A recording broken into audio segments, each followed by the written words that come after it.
अस्सलाम वालेकुम जी। जैसा कि कल एक वीडियो बनाई आई, आज फिर चाचू नाल थोड़ी डिस्कस कि मोहम्मद खान साहब को लाए हैं। तो चाचू आज मैं सवाल ये करना ही जी जी पर जेड़ा राती ट्रंप ते हमला होया जी जी ये किस दी कार्रवाई हो सकती जी, है, जी। इस दे बारे कोई सुना गल दसो ना। ਇਹ ਇਸਰਾਈਲ ਦੀ ਕਾਰਵਾਈ ਹੈ ਕਿ ਵੇਖੋ 6 ਘੰਟੇ ਪਹਿਲੇ ਇਸਰਾਈਲ ਦੇ ਵਿੱਚ ਮੁxtਲਿਫ ਲਾਬਿੰਗ ਸ਼ੁਰੂ ਹੋ ਗਈ ਹੈ ਜੀ ਕਿ ਉਹਦੀ 31 ਸਾਲ ਉਮਰ ਹੈ ਜੀ, ਮਤਲਬ ਉਹਦਾ ਇਹ ਨਾਂ ਹੈ ਜੀ, ਉਹ ਸਕੂਲ ਟੀਚਰ ਹੈ ਜੀ, ਤੇ ਮਤਲਬ ਇੱਕ ਜ਼ੇਨ ਬੰਦੇ ਦੇ ਬਣਾਉਂਦੇ ਜਾ ਰਹੇ ਤੇ ਅਗਰ ਇੱਕ ਅਮਰੀਕੀ ਸਦਰ ਹੈ ਜੀ, ਤੇ ਜੀ। ਕਿਤਨੀ ਵੱਡੀ ਮਤਲਬ ਉਸ ਦੀ ਲਹਿਰਾਂ ਹੋਣੀਆਂ ਨੇ, ਪਹਿਲੀ ਦੂਸਰੀ ਤੀਸਰੀ ਚੌਥੀ ਸਿਕਿਉਰਟੀ ਦੀ ਜੀ, ਮਤਲਬ ਬਿਲਕੁਲ। ਪੁਲਿਸ ਹੁੰਦੀ, ਹਰ ਚੀਜ਼ ਹੁੰਦੀ ਹੈ, ਲੇਕਿਨ ਉਹ ਬੰਦਾ ਖੁਦ ਉਹਨਾਂ ਅੰਦਰ ਮਤਲਬ ਹੋਟਲ ਦੇ ਅੰਦਰ ਇਸ ਤਰ੍ਹਾਂ ਕਿਸ ਤਰ੍ਹਾਂ ਆ ਸਕਦਾ। ਖੁਦ ਇਸਰਾਈਲੀ ਲਾਬੀ ਨੇ ਉਹ ਕਿਸੇ ਤਰੀਕੇ ਨਾਲ ਅੰਦਰ ਦਾਖਲ ਕੀਤਾ। ਔਰ ਦੇਖੋ ਨਾ, ਜਿਸ ਵਕਤ ਵੀ ਅਮਰੀਕੀ ਸਦਰ ਦੀ ਮਤਲਬ ਜਿੰਨੀ ਵੀ ਗਿਰਾਵਟ ਹੁੰਦੀ ਹੈ ਉਸ ਦੀ ਮਤਲਬ ਯਾਨੀ ਕਿ ਵੋਟਾਂ ਦੇ ਬਾਰੇ ਜਾਂ ਜੋ ਵੀ ਹਿਸਾਬ ਕਿਤਾਬ ਹੁੰਦਾ ਹੈ ਜੀ, ਜੀ। ਤੇ ਉਸ ਦੀ ਵਜ੍ਹਾ ਤੋਂ ਕੋਈ ਨਾ ਕੋਈ ਇੱਕ ਪਲਾਨਿੰਗ ਇਸਰਾਈਲ ਬਣਾ ਕੇ ਉਹਨਾਂ ਨੂੰ ਦਿੰਦਾ ਹੈ, ਉਹਦੇ ਮੁਤਾਬਕ ਉਹ ਅਮਲ ਕਰਦੇ ਨੇ ਤੇ ਫਿਰ ਉਹਦੀ ਜਿਹੜਾ ਐਚ ਹਿਸਾਬ ਚਲਾ ਜਾਂਦਾ, ਹਾਈ ਕੁਆਲਿਟੀ ਚਲਾ ਜਾਂਦਾ ਹੈ। ਜਿਤਨੀ ਉਹਦੀ ਮਤਲਬ ਅਵਾਮੀ ਹਮਾਇਤ ਇਤਨੀ ਉਹ ਜਿਹੜਾ ਇੱਕਦਮ ਅਪ ਹੋ ਜਾਂਦੀ ਹੈ। ਤੇ ਇਸ ਵਾਸਤੇ ਇਹ ਜਿਹੜੇ ਪਲਾਨਿੰਗ ਬਣਾਈ ਗਈ ਹੈ ਇਸਰਾਈਲ ਦੇ, ਕਿਉਂਕਿ ਕੁਝ ਘੰਟੇ ਪਹਿਲੇ ਇਸਰਾਈਲੀ ਲਾਬਿੰਗ ਸ਼ੁਰੂ ਹੋ ਗਈ ਹੈ ਜੀ ਕਿ ਇਸ ਤਰ੍ਹਾਂ ਦਾ ਉਮਰ ਮਤਲਬ 31 ਸਾਲ ਦਾ ਬੰਦਾ ਸਕੂਲ ਟੀਚਰ ਹੈ, ਨੌਜਵਾਨ ਹੈ ਜੀ, ਉਹ ਮਤਲਬ ਹੈ। ਦੇਖੋ ਅਗਰ ਇਸਰਾਈਲ ਨੂੰ ਪਤਾ ਨਹੀਂ ਸੀ, ਮਤਲਬ ਐਡਜਸਟਮੈਂਟ ਉਹਨਾਂ ਨਹੀਂ ਸੀ ਕੀਤਾ, ਇਹ ਪਲੈਨਿੰਗ ਨਹੀਂ ਸੀ ਕੀਤੀ, ਤੇ ਕਿਸ ਤਰ੍ਹਾਂ ਇਸਰਾਈਲ ਨੂੰ ਪਤਾ ਲੱਗ ਗਿਆ ਸੀ। ਜੀ, ਇਹ ਬਿਲਕੁਲ। ਸਿਰਫ ਸਾਰਾ ਇੱਕ ਸੋਚਿਆ ਸਮਝਿਆ ਮਨਸੂਬਾ ਸੀ ਤਾਂ ਕਿ ਜਿਹੜਾ ਨਾ ਦੇਖੋ ਨਾ, ਅਗਰ ਹੁੰਦਾ ਨਾ ਮੁਸਲਮਾਨ, ਅੱਜ ਹਾਲਾਤ ਹੋਰ ਹੁੰਦੇ ਮੁਸਲਮਾਨ ਦੇ ਬਾਰੇ 'ਚ, ਲੇਕਿਨ ਕਿਉਂਕਿ ਈਸਾਈ ਸੀ ਉਸ ਵਜ੍ਹਾ ਤੋਂ ਮਤਲਬ ਜੋ ਵੀ ਹੈ ਹਰ ਚੀਜ਼ ਠੱਪ ਕਰ ਦਿੱਤੀ ਗਈ ਹੈ ਕਿ ਉਹਦਾ ਜ਼ਹਿਨੀ ਤਵਾਜ਼ਨ ਨਹੀਂ ਸੀ, ਇਹ ਨਹੀਂ ਸੀ, ਉਹ ਨਹੀਂ ਸੀ।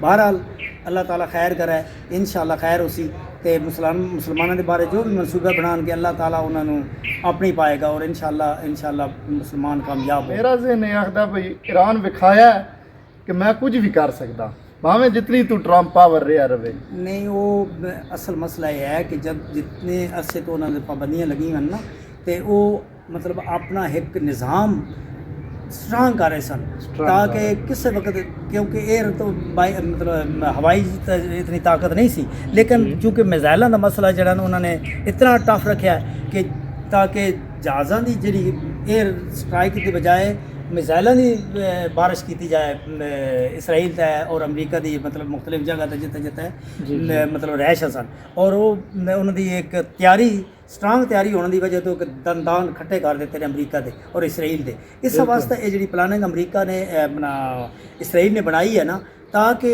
या तो हो सकता कि ट्रंप तो वजन पाना चाहते हैं कि इस जंग को बंद करो, या वजन पाना चाहते कि इस रेगूलर जारी रखो। इसका हुण अंदाज़ा बाद च ही हो सकता है, समझ गए। मेरे अंदाजे के मुताबिक ना ये उन्होंने प्रैशर पाने का तरीका है, क्योंकि इसराइल का बहुत ज़्यादा नुकसान होया, उसकी कोशिश है कि इस जंग को समेटिया जाए, या उसकी कोशिश है कि ट्रंप इसनूं, क्योंकि इसराइली लाबी बहुत ज़्यादा है उत्थे, उस होटल के गिरदो नवाज ਜਿਹੜੇ बड़े बड़े बिल्डिंगां ਬਣੀਆਂ ना, ਉਹਦੇ इसराइली लाबिंग होंदी है। इसराइली लाबिंग तो मुराद ये है कि वो इसराइली ये मतलब ਜਿਹੜੇ अमरीकी और इसराइली मिल के ना मुसलमानों के खिलाफ या जो भी उन्हें एक काम करना होंदा है ना, यानी मुसलमानों के खिलाफ, लीबिया के खिलाफ, इराक के जिस मुल्क के खिलाफ, ईरान, उत्थे वो एक मनसूबा बनाते हैं कि उसका कि लुबल वापस शुरू करना, किस जगह तो शुरू करना, किस जगह तक इख्तिताम करना है, उन्होंने होर कोई मकसद नहीं होता। अच्छा चाचू की मोहम्मद खान साहब जी जी ਇਹ ਗੱਲ ਦੱਸੋ ਵੀ ਅਗਰ ਟਰੰਪ ਨੈਲ ਹੋ ਜਾਂਦਾ ਹੈ नैल हो जाता ਜਾਂ ਇਲੈਕਸ਼ਨ ਹਾਰ ਜਾਂਦਾ जी जी ਤੇ ਆਉਣ ਵਾਲੇ ਵਕਤ ਵਿੱਚ ਸਦਰ ਕੌਣ ਹੋਏਗਾ? मेरे हिसाब से जी डी वैंस और मार्को रूबियो का मुकाबला होएगा, और मेरे तजर्बे से मार्को रूबियो जीत जाएगा, ਮਾਰਕਿਊਬੀਆ ਦੇ जीत support जाएगा। ਜ਼ਿਆਦਾ उसकी वजह सही। कि इसराइली नवाज है, ਠੀਕ ਹੋ ਗਿਆ, जी डी वैंस इसराइली नवाज नहीं है। ਸਹੀ ਹੈ। ਉਹ ਕਿਉਂਕਿ ਇਸਰਾਈਲ ਲਾਬਿੰਗ ਜਿਹੜੀ ਹੋਣੀ ਹੈ ਨਾ, ਹੱਦ ਕਰਾਸ ਕਰਨੀ ਹੈ ਉਸ ਨਾਲ, ਮਤਲਬ ਹੈ ਜੁੜ ਕੇ ਰਹਿਣਾ ਦੀ। ਤੇ ਜਿਸ ਵੇਲੇ ਮੁਕਾਬਲਾ ਹੋਏਗਾ ਮਾਰਕ ਰੂਬੀਓ ਜਿਹੜਾ ਨਾ ਮੇਰੇ ਹਿਸਾਬ 'ਚ ਸਦਰ ਬਣ ਜਾਏਗਾ। ਇਹ ਤਜ਼ੀਆ ਮੇਰਾ, ਔਰ ਇਹ ਫਿਟ ਵੀ ਬਣਦਾ। ਉਹਦੀ ਵਜ੍ਹਾ ਹੈ ਕਿ इसराइल का हद क्रास के सफ़र इसने बहुत ज़्यादा किए हैं, तो इसराइल के नाल बिल्कुल करीब है, यानी कि एक जाइंट, यानी कि एक जान है। ठीक हो तो इस वास्ते मार्क रूबियो ज़्यादा चांस हैं कि सदर अमरीका का बन जाए। ਤੇ ਅਮਰੀਕਾ ਦਾ ਬਣਿਆ ਸਦਰ ਤੇ ਤਬਾਹੀ ਬੜੀ ਹੋ ਸੀ ਠੀਕ ਹੋ ਤੇ ਅੱਲਾਹ ਤਾਲਾ ਖੈਰ ਕਰੇ ਦੁਆ ਇਹ ਕਰਦੇ ਹਾਂ ਕਿ ਅਗਰ ਸਦਰ ਟਰੰਪ ਨਾ ਹੋਵੇ ਤਾਂ ਮਾਰਕ ਰੂਬੀਓ ਬਣ ਜਾਏ। ਮਾਰਕ ਰੂਬੀਓ ਇੱਕ ਜ਼ਹੀਨ ਬੰਦਾ ਹਮੇਸ਼ਾ ਕੁਝ ਨਾ ਕੁਝ ਸੋਚਦਾ ਹੈ ਮੁਸਲਮਾਨ ਵਾਸਤੇ ਵੀ ਠੀਕ ਹੋਏਗਾ ਜੀ ਠੀਕ ਹੋਏਗਾ। ਲੇਕਿਨ ਜਿਹੜਾ ਮਾਰਕ ਰੂਬੀਓ ਬਣਿਆ ਤੇ ਇਸਰਾਈਲ ਨਵਾਜ਼ ਹੋਏਗਾ ਤੇ ਮੁਸਲਮਾਨਾਂ ਵਾਸਤੇ ਜਾਂ ਦਿਨ ਬ ਦਿਨ ਅੱਗ ਦੀ ਚੰਗਾਰੀ ਥੋੜੀ ਮਤਲਬ ਬਾਲਦਾ ਰਹੇਗਾ, ਜਿਹੜੀ ਕਿ ਮੁਸਲਮਾਨਾਂ ਵਾਸਤੇ ਸ਼ਦੀਦ ਤਕਲੀਫ ਦੇ ਹੋਗੀ।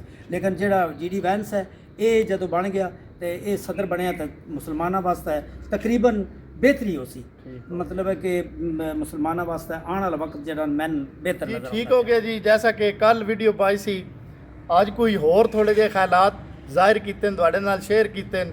मज़ीद वीडियो वास्ते चैनल सबसक्राइब करो, बैल दे आइटम नूं दबाना ना भुलना।